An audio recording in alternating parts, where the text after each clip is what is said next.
Welcome to Luca is a Billionaire, where the only thing I invest in is your answers. You begin by identifying your Dell model or service tag. This tells you which drivers are compatible. Next, open Device Manager to see devices with warnings. That reveals what needs updating. Once done, create a Windows restore point and export existing drivers for rollback if necessary. You do this not just to update, but to prevent failures. A backup ensures you can restore the system quickly if a new driver causes instability. Now you download drivers from Dell support or use Dell Command Update to automate matching. Choose the exact model and OS so you avoid incompatible packages. Make sure you select the right architecture, 32 versus 64-bit, and note version numbers so you can track changes. Before installing, verify the digital signature and checksum when provided.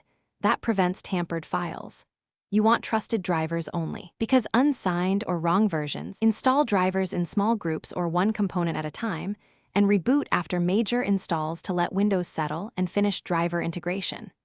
If you encounter instability, boot to safe mode and use Device Manager to roll back to the previous driver or restore the system point you created. Make sure to check Event Viewer and Dell Support Assist logs to identify conflicts.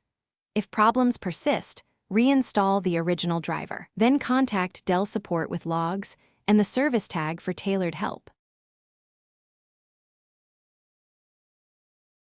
Thanks for watching and please subscribe. It's the best investment you'll ever make.